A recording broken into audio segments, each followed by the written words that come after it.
اب میں چاہتا ہوں اس وقت مولانا محمد دانش رضا جن کا عنوان ہے حقوق والدین قرآن حدیث کی روشنی میں مدرسہ حنفیہ ضیاء الرحمن کو آپ کی اپنی خطاب سے ہم سامعین کا یہ فکر یقیناً بجھا کے سوتے ہیں، جو چراغے فکر یقیناً بجھا کے سوتے ہیں، وہ نصیب کے شمعیں جلا کے سوتے ہیں۔ جن جن لوگوں کو اپنے والدین سے محبت ہے وہ اس شعر پہ خاموش نہیں رہیں گے۔ جو چراغے فکر یقیناً بجھا کے سوتے ہیں، وہ نصیب کے شمعیں جلا کے سوتے ہیں، اور وہ لوگ خواب میں جنت کو دیکھتے ہوں گے، وہ لوگ خواب میں جنت کو دیکھتے ہوں گے، جو ماں کے پیر ہمیشہ دبا کے سوتے ہیں، جو ماں کے پیر ہمیشہ دبا کے سوتے ہیں۔ اور شاعر کہتا ہے گھر سے جو نکلے ماں کی دعا ساتھ لے لیے، گھر سے جو نکلے ماں کی دعا ساتھ لے لیے، مشکل سے راستے جو آسان ہو گئے، مشکل سے راستے جو آسان ہو گئی۔ آپ اپنی ماتھے کی نگاہوں سے دیکھ رہے ہیں کہ منبر نور پر جلوہ بار علماء اہل سنت شہنشاہ خطابت حضرت علامہ مولانا مفتی نصر الحق صاحب اللہ منبر نور پر جلوہ بار ہیں، اور دیگر علماء اہل سنت بالخصوص ماشاءاللہ لائق مبارکباد ہیں۔ برادر اکبر حضرت قاری خورشید نظامی صاحب اللہ بہت خوبصورت نظامت فرما رہے ہیں۔ آپ ان علماء کرام کی زیارت کیجیے اور اپنی نیکیوں کی زنجیر کو باوزن کیجیے۔ میں چند لمحوں کے لیے چند وقتوں کے لیے آپ حضرات کے سامنے آیا، انشاءاللہ اسی کم وقت میں آپ حضرات سے بہت اچھی باتیں بتاؤں گا۔ مجھے کم وقت ملا ہے لیکن میں کم بات بتاؤں گا، آپ لوگوں کو اس پر عمل کرنے آپ لوگوں کو اس پر عمل کرنا ہے۔ اللہ تبارک و تعالی ارشاد فرماتا ہے وَقَضَىٰ رَبُّكَ أَلَّا تَعْبُدُوا إِلَّا إِيَّاهُ وَبِالْوَالِدَيْنِ إِحْسَانًا، اور تمہارے رب نے حکم فرمایا کہ اس کے سوا کسی کو نہ پوجو اور اپنے والدین کے ساتھ اچھا سلوک کرو۔ عہد حاضر میں شکریہ کا عام رواج ہے، ہمارے حالات بڑے ناگفتہ بے ہوں اور کوئی شخص ہمدردی کے دو بول دے یا پھر زندگی کے کسی موڑ پہ اگر کوئی ہمارے لیے اپنا دستے تعاون دراز کرے اور ہماری تھوڑی سی بھی مدد کر دے تو فطری طور پہ ہم اس کا شکریہ ادا کرتے ہیں اور اسے قدر کی نگاہ سے دیکھتے ہیں۔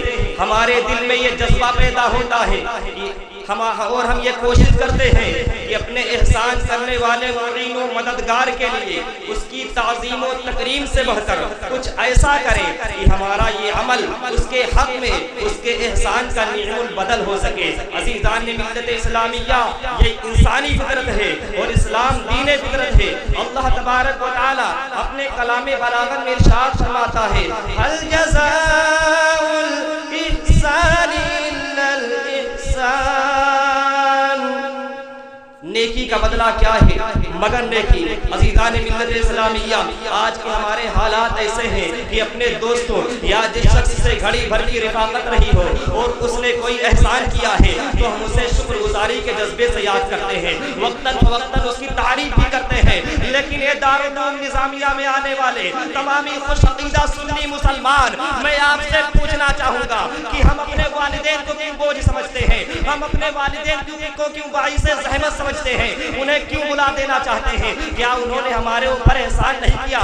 ارے جنہوں نے ہمارے لیے کیا کیا جتن نہ اٹھائے، جنہوں نے ہمارے لیے ہماری زندگی کے لیے خود کو طرح طرح کی پریشانیوں میں ڈالتے رہے۔ عزیزان ملت اسلامیہ، جن کا سراپا ہمارے حق میں احسانات اور انعامات سے عبارت ہے، اے میرے دوستوں یاد رکھو یہ آثار قیامت سے ہے کہ لوگ اپنے دوستوں کے ساتھ زیادہ وقت گزاریں گے اور اپنے ماں باپ کو کم وقت دیں گے۔ کیا ہم آثار قیامت کا حصہ بن رہے ہیں؟ جس آیت کو میں نے عنوان تقریر بنایا ہے، اللہ تبارک و تعالی ارشاد فرماتا ہے وَقَضَىٰ رَبُّكَ أَلَّا تَعْبُدُوا إِلَّا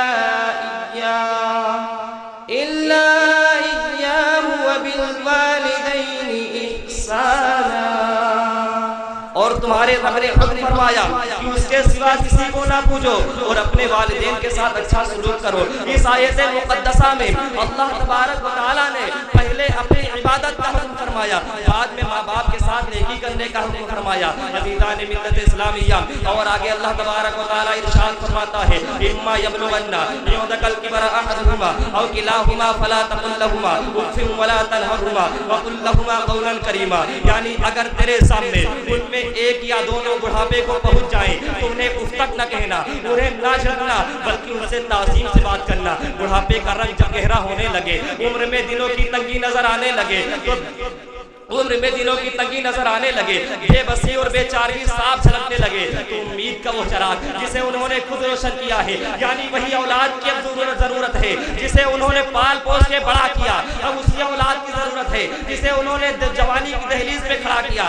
عزیزان ملت اسلامیہ، اکثر و بیشتر والدین عہد جوانی سے گزر کر جب بڑھاپے میں داخل ہوتے ہیں تو ان کا جس بڑھاپے جیسا ہو جاتا ہے، وہ بوڑھے ہو جاتے ہیں، تو وہی اولاد کی ضرورت ہے جسے وہ بچپن میں کھانا جسے وہ بچپن میں کھلاتے رہے، جن کے خون پسینے کی کمائی جس کے نظر کرتے رہے۔ عزیزان ملت اسلامیہ، خود اپنے منہ سے لقمان نکال کر جس کے منہ میں ڈالتے رہے۔ جب وہی بچہ جوان ہوتا ہے تو اپنے والدین کو مجبور و بے بس پاتا ہے، اپنے والدین کو کمزور پاتا ہے، لیکن یہ مسلمانوں، جب وہ بچہ جوان ہوتا ہے تو اسے یہ یاد نہیں رہتا کہ یہی میرے والدین ہیں۔ جب میں بڑھا جاتا، جب میری طبیعت خراب ہو جاتی تھی تو میرے والدین میرے لیے نہ جانے کیا کیا کرتے تھے، میری طبیعت خراب ہو جاتی تھی، میرے والدین آنکھوں میں ساری رات گزار دیا کرتے تھے۔ اسی لیے اللہ تبارک و تعالیٰ ارشاد فرماتا ہے، اگر تیرے سامنے ان میں سے ایک یا دونوں بڑھاپے کو پہنچ جائیں تو انہیں اف تک نہ کہنا اور انہیں نہ جھڑکنا،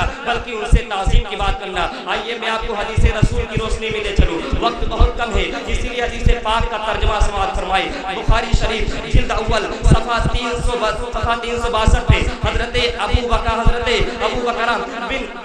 حضرت ابو بکر اپنے والد رضی اللہ تعالیٰ عنہ سے روایت کرتے ہیں کہ میرے آقا صلی اللہ تعالیٰ علیہ وسلم نے 3 بار فرمایا، اے لوگوں کیا میں تمہیں سب سے بڑا گناہ نہ بتا دوں، اے لوگوں کیا میں تمہیں سب سے بڑا گناہ نہ بتا دوں، اے لوگوں کیا میں تمہیں سب سے بڑا گناہ نہ بتا دوں۔ لوگوں نے عرض کیا کیوں نہیں یا رسول اللہ، ضرور بتائیں۔ میرے آقا نے ارشاد فرمایا، سنو، سب سے بڑا گناہ یعنی اللہ تبارک و تعالیٰ کے ساتھ کسی کو شریک بنانا، اور دوسرا گناہ یہ ہے کہ ماں باپ کی نافرمانی کرنا۔ اے مسلمانوں، میں یہ اپنی الفاظی نہیں ہار رہا، بلکہ قرآن و حدیث کے حوالے سے آپ کو اطاعت والدین، حقوق والدین کے بارے میں بتا رہا ہوں۔ یہ آپ کی ذمہ داری ہے، سمجھنا آپ کی ذمہ داری ہے۔ عزیزان ملت اسلامیہ، میرے آقا نے ارشاد فرمایا کہ سب سے بڑا گناہ اللہ تبارک و تعالیٰ کے ساتھ کسی کو شریک بنانا، اور دوسرا گناہ یہ ہے کہ ماں باپ کی نافرمانی کرنا۔ میرے آقا صلی اللہ تعالیٰ علیہ وسلم تکیہ لگائے بیٹھے ہوئے تھے، ارشاد فرمایا، اے لوگوں سن لو، جھوٹ بولنا اللہ کے رسول صلی اللہ تعالیٰ علیہ وسلم بار بار دہراتے رہے، صحابہ کرام جو بار بار دہراتے رہے۔ ہم نے سوچا کاش اللہ کے رسول خاموش ہو جاتے۔ میرے آقا صلی اللہ تعالیٰ علیہ وسلم یعنی جب کوئی اہم بات کہنی ہوتی میرے آقا کو تو ایک بات کو 3 مرتبہ کہا کرتے تھے۔ جب سب کی توجہ اپنی طرف کر لیا کرتے تب ارشاد فرماتے، جیسا کہ حدیث پاک میں فرمایا ہے کہ شرک کے بعد سب سے بڑا گناہ ماں باپ کی نافرمانی کرنا ہے۔ آئیے ایک اور حدیث پاک سماعت فرمائیں، صحیح بخاری شریف جلد دوم صفحہ 883 پر ہے۔ حضرت ابو ہریرہ رضی اللہ عنہ روایت کرتے ہیں کہ میرے آقا صلی اللہ تعالیٰ علیہ وسلم کی بارگاہ میں ایک شخص حاضر ہوا اور عرض کیا، یا رسول اللہ، میرے حسن سلوک کے سب سے زیادہ حقدار کون ہیں؟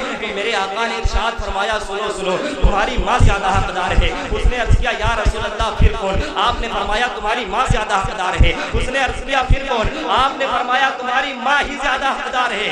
اس نے عرض کیا، یا رسول اللہ پھر کون؟ آپ نے فرمایا تمہارے والد۔ عزیزان ملت اسلامیہ، تو اس سے پتہ یہ چلا کہ ماں کا باپ سے 3 درجہ زیادہ حق ہے، اس لیے کہ میرے آقا نے فرمایا ہے۔ اور یاد رکھو، میرے آقا نے ارشاد فرمایا کہ شب قدر کی رات اتنی مقدس رات ہے، شب برات کی رات اتنی مقدس رات ہے کہ انسان جو دعائیں کرتا ہے اس کی دعائیں قبول ہو جاتی ہے، انسان جو گناہوں سے توبہ کرتا ہے اس کی توبہ قبول ہو جاتی ہے، انسان جس چیز کو طلب کرتا ہے اس کو مل جاتی، اس کو عطا کیا جاتا ہے۔ لیکن اے لوگوں یاد رکھو، اس شخص کا گناہ کبھی معاف نہیں ہوگا، اس شخص کی توبہ کبھی قبول نہیں ہوگی جو اپنے والدین کو تکلیف دیتا ہوگا، جو اپنے والدین کی نافرمانی کرتا ہوگا۔ پروردگار عالم کی بارگاہ میں دعا ہے، پروردگار عالم اپنے حبیب کے صدقے اس نے پاک کو قبول فرمائے۔ نعمت وہ کوئی اجرت نہیں مانگی، دنیا میں کبھی حد سے ضرورت نہیں مانگی، یہ ماں کا جگر ہے کہ لہو اپنا پلا کر بیٹے سے کبھی دودھ کی قیمت نہیں مانگی۔